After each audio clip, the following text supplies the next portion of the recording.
Assalamualaikum warahmatullahi wabarakatuh. Selamat pagi, selamat sejahtera untuk kita sekalian. Hari ini podcast CV 47 hadir lagi bersama Kabak Kesra Sekretariat Daerah Kabupaten Tojo Una. Dengan hormat kami sebutkan nama beliau, Bapak Payaumihi Palampanga SAG MSI. Jadi Pak, hari ini kami podcast CV 47 yang mana datang berkunjung ke Bapak, mau interview, mau wawancara mengenai beberapa agenda-agenda yang sempat Bapak lakukan di beberapa tempat. Ya, jadi terima kasih. Waalaikumsalam warahmatullahi wabarakatuh. Para peminat podcast CV47 yang sama berbahagia. Ya, di bagian Kesra Sekretariat Tojo Una, kalau bicara tentang apa yang pernah dilakukan selama saya menjadi Kabak Kesra, ada beberapa kegiatan yang sifatnya kegiatan rutin Kesra dan Pemda Kabupaten maupun Pemda Provinsi bahkan tingkat nasional yang kita ikuti, misalnya pelaksanaan STQ MTQ 2 tahun terakhir. Tojo Una cukup mengukir prestasi yang bagus, dan itu adalah perjuangan semua, terutama pemerintah daerah Kabupaten Tojo Una di bawah pimpinan Pak Bupati Bapak Muhammad Lahai SEMMM, Pak Wabub dan seluruh Pak Sekda dan seluruh stakeholder dan seluruh elemen masyarakat yang memberi dukungan bantuan, sehingga Tojo Una mencatat beberapa prestasi yang cukup dibanggakan untuk di tingkat Provinsi Tengah. Misalnya pada pelaksanaan STQ STQ Seleksi Tilawah Quran dan Hadis STQH ke-27 tingkat Provinsi Tengah yang dilaksanakan di Kabupaten Tojo Una pada tahun 2023. Tojo Una sebagai tuan rumah mencatat 2 prestasi yang luar biasa. Dan itu pertama prestasi lomba. Kita juara umum dengan mengangkat 8 orang putra putri terbaik Tojo Una ke tingkat nasional. Dan prestasi kedua adalah pada penyelenggaraan sendiri. Penyelenggara itu bukan penilaian dari saya, tapi itu penilaian dari LPTQ Provinsi dan tim teknis dari Biro Kesra Kantor Gubernur, bahwa Tojo Una cukup sukses dalam penyelenggaraan. Itu misalnya sukses itu kita sukses prestasi dan sukses dalam pelayanan kepada tamu-tamu dari luar, baik tamu itu dari pemerintah provinsi, bahkan dari Kementerian Agama, maupun tamu-tamu kontingen atau kafilah dari kabupaten kota yang lain. Ya, mereka cukup puas. Itu penilaian itu dari tim teknis MTQ, STQ dari Provinsi Sulawesi Tengah yang menilai, dan beberapa tanggapan dari para kontingen sendiri. Mereka merasa cukup puas pelayanan dari kita, dari pemerintah daerah Kabupaten Tojo Una dan masyarakat Tojo Una. Alhamdulillah, itu suatu prestasi yang baik seluruh elemen masyarakat, dan terutama adalah dari pemerintah daerah Kabupaten Tojo Una. Ya. Itu pelaksanaan STQ tahun 2003 di kabupaten. Bisa Bapak ceritakan sedikit pelaksanaan PES Parawi waktu masih di Kabupaten Luhuk? Ada juga Pesta Paduan Suara Gerejawi tingkat Provinsi Sulawesi Tengah yang diadakan di Luhuk itu pada bulan Juli yang lalu di Luhuk. Itu tingkat provinsi, dan ya Tojo Una mengikuti juga berpartisipasi untuk cabang paduan suara anak-anak Solo, sehingga bisa mengirim peserta. Ya, tapi di situ kita belum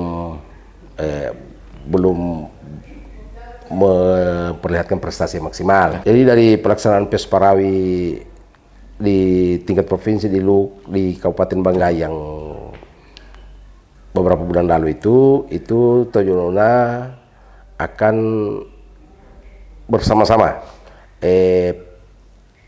LPPD ini lembaga pengembangan Pesparawi daerah tingkat provinsi dan kabupaten kota lainnya. Jadi dari penyelenggaraan Pesparawi tingkat provinsi di Kabupaten Banggai di Kota Luwu yang beberapa bulan lalu itu, Tojo Nona bisa berpartisipasi mewakili Sulawesi ke tingkat nasional yang rencananya tahun depan di Provinsi Papua Barat di Manokwari untuk cabang Solo Putra, Solo Remaja Putra. Solo, berapa orang yang Satu orang. Ya. Itu untuk tahun 2025 karena Pesparawi itu dia siklusnya 3 tahunan. Ya. Jadi misalnya tahun ini tingkat kabupaten, tahun depan provinsi, tahun depannya lagi nasional. Baru 3 tahun berikut baru ulang lagi kabupaten begitu. Jadi dia bagi siklusnya. Jadi yang juara di provinsi tahun ini itu mewakili Provinsi Sulawesi Tengah tahun depan ke tingkat nasional. Baik Pak Kabak, Bapak bisa ceritakan sedikit pelaksanaan STQ MTQ yang barusan dilaksanakan di Palu tahun ini kemarin? Iya, kalau kembali ke MTQ untuk tahun 2024 yang baru-baru tingkat provinsi di Palu, alhamdulillah kita bisa menjadi juara umum kedua. Yang pertama itu kan tuan rumah Kota Palu. Kita juara umum 2 dan kita berhasil 8 orang juara 1 yang mewakili provinsi ke tingkat nasional di Samarinda yang barusan berakhir minggu yang lalu. Alhamdulillah di tingkat nasional Tojo Nona, peserta Tojo Nona yaitu cabang golongan Hafiz 20 juz putri itu kita juara 2 di nasional, nasional ya, dan itu cukup mengangkat nama baik Sulawesi Tengah karena hanya itu yang mendapat juara ya dari 50 lebih cabang golongan yang kita ikuti seluruh Sulawesi Tengah. Ya, Tojo Nona lah yang bisa juara.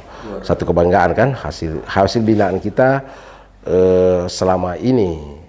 Itu yang kita telurkan di tingkat itu. Tojo Nona juga artinya kalau saya sebagai Kabak Kesra cukup berbangga karena di tingkat provinsi yang kita ikuti itu kita lah kontingen atau kafilah paling kecil. Ya, dari 54 cabang dan golongan yang diperlombakan kita hanya ikut 32. Tapi cukup maksimal hasil dari juara umum 2. Kita kontingen paling kecil tapi kita hasil maksimal juara umum 2. Dan itu saya mengucapkan terima kasih banyak pada Pak Pemerintah Daerah, Pak Bupati, Pak Wakil Bupati dan seluruh komponen pendukung LPTQ dan seluruh masyarakat Tojo Nona yang memberi respon, beri support, beri dukungan yang doa dan dukungan moral yang sangat luar biasa sehingga kita dengan persiapan yang minimal ya kan, tapi hasil cukup maksimal luar biasa ya. Ya Pak, setelah beberapa prestasi yang Bapak dapat atau berikan kepada pemerintah daerah, bagaimana kesiapan Pemda itu sendiri pelaksanaan STQH yang ke-7 tingkat kabupaten rencananya kita membuat bulan Oktober ini di Kecamatan Tojo Barat. Insya Allah kita mau perlombakan 14 golongan, cabang golongan. Ya, kita perlombakan di Kecamatan Tojo Barat dan konfirmasi terakhir dengan seluruh camat. Oktober ini kita mau buat isbat nikah yang kita buat nanti di Kecamatan Panatete, khususnya di Desa Emakuni ada sekitar 60 pasang masyarakat kita yang sudah mendaftar untuk mengikuti isbat nikah itu, dan kami sudah berkoordinasi dengan seluruh pemangku kepentingan, misalnya pengadilan agama, bersiap untuk memberi pengesahan kepada 60 orang. Terus dengan dinas catatan sipil, mereka siap memenuhi persyaratan kependudukan adminduknya, KTP, kartu keluarga dan sebagainya. Dengan pihak Kementerian Agama, mereka sudah siap menyiapkan buku nikah, dan kita memfasilitasi, pemerintah daerah memfasilitasi, dalam hal ini Keser ya, memfasilitasi penyelenggaraan itu. Kami juga sudah berkoordinasi dengan pemerintah desa UE Makuni, menyiapkan tempat dan menyiapkan masyarakat. Itu kegiatan rutin itu Pak atau tidak juga rutin, tapi ini berdaun dari edaran gubernur yang kiranya memfasilitasi, pemerintah kabupaten kota memfasilitasi pelaksanaan isbat nikah untuk keluarga-keluarga kita yang kiranya belum secara, kalau dibilang belum resmi ya. Kalau perkawinannya sudah sah menurut agama, sudah sah, sudah resmi. Cuma hukum formalnya kan mereka belum memiliki adminduk. Buku nikah belum ada, kartu keluarga belum ada karena terkendala dengan urusan-urusan teknis administrasi itu. Makanya kami menindaklanjuti edaran gubernur itu. Saya melapor sama Pak Bupati respon, ya kita anggarkan, kita fasilitasi. Insya Allah minggu depan tanggal 2 kita sudah lakukan verifikasi. Tanggal 2 Oktober kita melakukan verifikasi kepada 60 orang pasangan itu, kan harus kita verifikasi. Yang verifikasi ini bisa Bapak jelaskan itu maksudnya, ini kan apa syarat-syarat untuk bisa ikut dalam isbat nikah itu? Jadi yang sebenarnya untuk persyaratan tepatnya itu sesuai dengan kriterianya itu adalah pengadilan agama. Makanya kita mau verifikasi ini nanti sama-sama dengan pengadilan agama, layak tidaknya memenuhi persyaratan undang-undang. Misalnya contoh, yang kita isbat nikah itu harus yang sudah berumur 19 tahun. Kalau di bawah 19 tahun belum masuk dalam kategori atau orang yang memang selama ini sudah bersama-sama, sudah nikah menurut agama, tapi mereka belum ada administrasi kependudukannya belum ada. Kita legalkan, kita sahkan menurut undang-undang melalui pengadilan agama. Makanya setelah itu nanti mereka akan mendapat seluruh kebutuhan adminduknya itu, administrasi kependudukannya. Misalnya kartu keluarga, buku nikah, KTP, dan sehingga dari situ banyak kemudahan-kemudahan yang dapat oleh pasangan-pasangan. Iya, kita jujur juga, kita akui juga banyak memang kalian masyarakat kita ini bukan mereka tidak mau, mereka tidak tahu. Ya kan, jadi cari jalan pintas. Pergi mungkin sama ustadz di kampung, Pak Imam, ya kan, dinikahkan, sah menurut agama. Tapi kan kita ini kan tinggal di Republik Indonesia, karena kalau kita tidak legalkan menurut undang-undang, yang jadi kendala itu biasa pada anak turunannya.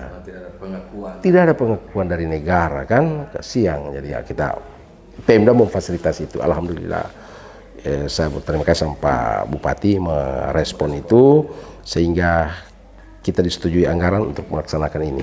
Isbat nikah sendiri itu Pak, untuk di saat Bapak sebagai Kabak Kesra ini sudah berapa kali baru? Tidak. Sebelumnya sudah dilaksanakan di Taki Bangke tahun lalu. Ya, tapi itu inisiatif dari dinas catatan sipil. Tapi kami kerjasama.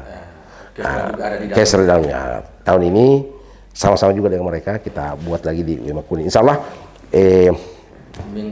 tanggal kedua minggu tahun. Iya, insya Allah tahun-tahun depan juga kita adakan. Tapi sesuai keadaan iya. Tempat mana yang belum mendapatkan itu, seperti itu. Di luar itu juga saya punya program penyelenggaraan jenazah Muslim. Jenazah Muslim ya. Itu saya lakukan sudah berapa kali. Mungkin bisa Bapak ceritakan di ya, kenapa ini perhatian pribadi saya ya. Karena ternyata penyelenggaraan jenazah muslim ini di beberapa tempat saya lihat sudah enggan orang turun melaksanakan itu. Atau malah ada yang sudah lupa. Iya, jadi misalnya saya pernah temukan, bukan cuma saya, di satu waktu ada salah satu kecamatan, camatnya sendiri melaporkan bahwa ada desa di wilayahnya itu ternyata menunggu orang dari desa sebelah untuk penyelenggaraan jenazah. Kenapa? Karena yang di daerah situ bukan tidak tahu, bukan. Mereka takut. Nah, jadi takutnya mungkin takut dengan jenazah, takut nanti salah, macam-macam itu. Nah, makanya saya programkan, saya utamakan itu sebenarnya yang generasi muda. Saya sudah laksanakan itu kemarin di tahun lalu di Dataran Bulan, di Desa Wanasari, terus di Kecamatan Ulubongka, khususnya di Wengkambuno, bagi perangkat desa dan perangkat Pegaisara untuk Taki Bangke, Paranonge, Bongkakoi dan Wengkambuno. Jadi saya bikin pelatihannya di BIMTEK-nya di sana itu. Ya harapannya mereka setelah itu bisa melaksanakan kewajiban jikalau ada keluarga muslim yang meninggal. Terus yang baru-baru ini saya buat lagi di pulau juga, yaitu di Kecamatan Batu Daka dan di Kecamatan Batu Daka dan di Kecamatan Dolong. Insya Allah di depan ini saya rencanakan lagi di Kecamatan Ulubongka untuk daerah Marowo, Bonefoto, Cempa dan Tampanombo kita mau buat itu, dan di Kecamatan Tojo.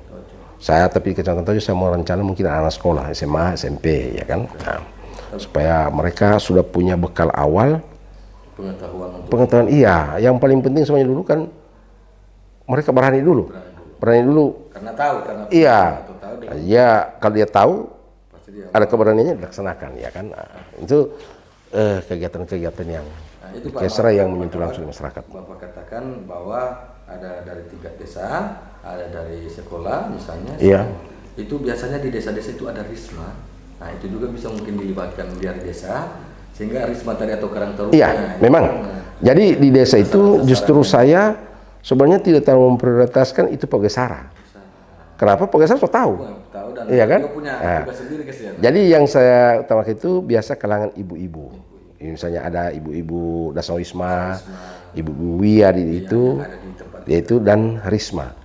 Kenapa 2 ini saya prioritaskan? Pertama, ibu-ibu ini kan kalau kita yang jenazah muslim ini, kalau yang meninggal perempuan, maka yang harus melaksanakan itu ibu-ibu atau anak remaja putri. Nah, sementara Risma kenapa kita utamakan? Biar generasinya berlanjut. Nah, kalau di beberapa tempat saya lihat kasihan tinggal orang tua. Nah kalau orang tua itu tidak ada, sementara yang rismanya atau yang mudanya ini tidak dibiasakan, kasihan. Saya sudah, artinya keperhatian saya sudah sering saya lihat di beberapa tempat. Maaf, saya sendiri pribadi saya melihat memang fenomena itu terjadi bukan cuma di beberapa tempat yang Pak Kabak sebutkan, tapi di daerah-daerah dekat kita ini banyak yang sudah mulai lupa. Kenapa? Yang sudah tahu itu sudah misalnya sudah berbeda tempat atau iya. Jadi memang dalam pengurusan jenazah baik laki-laki maupun perempuan itu satu yang seperti Pak Kabak bilang, takut salah. Mereka juga memang takut untuk melakukan karena memang tidak tahu. Nah, jadi seakan-akan orang meninggal itu urusannya Pak Imam. Sekarang kalau Pak Imamnya tidak ada. Nah, ya kan? Jadi harus ada orang lain di daerah itu yang harapannya mereka saling membantu, yang sudah tahu, yang sudah generasi tua sudah tahu, dan yang saya BIMTEK itu pematerinya ya kita panggil Habib Abdurrahman Alidrus, pimpinan Pondok Bentuga. Kita siapkan semua materinya dalam berbentuk buku, berbentuk kopian, kita kasih biar ada bahan bacaan mereka. Ya harapannya saya mereka bisa mempraktekkan nanti itu di desanya masing-masing. Ya, nah, syukur-syukurlah kalau bisa mereka telurkan lagi ilmu itu pada generasinya kan. Bagaimana peran serta Kestra sendiri dalam hal FKUB? Apakah? Oh ya, jadi FKUB ini kan Forum Kerukunan Umat Beragama. Kalau selama ini kebetulan saya wakil sekretaris di FKUB Kabupaten Tanjung Una. FKUB ini kan adalah program Kementerian Pemerintah Pusat, namanya Kementerian Agama, untuk menjaga dan selalu meningkatkan toleransi umat beragama di Republik ini. Jadi untuk Kabupaten Tanjung Una saya terlibat langsung, dan Kesra itu menjadi salah satu semacam Pemda ya, sebagai pembina ya, bersama-sama. Kalau lembaganya bersama-sama dengan Kesbangnya melakukan ya, banyak hal yang sudah kita lakukan. Itu kemarin kan menginvestigasi bersama-sama dengan Pakem dari Kejaksaan, dengan dari Polres, dari Pemda, dan dari Pemda itu Kesra dan bersama FKUB. Tapi yang menjadi leadernya itu ya FKUB, karena FKUB yang menginisiasi ya. Misalnya pembentukan desa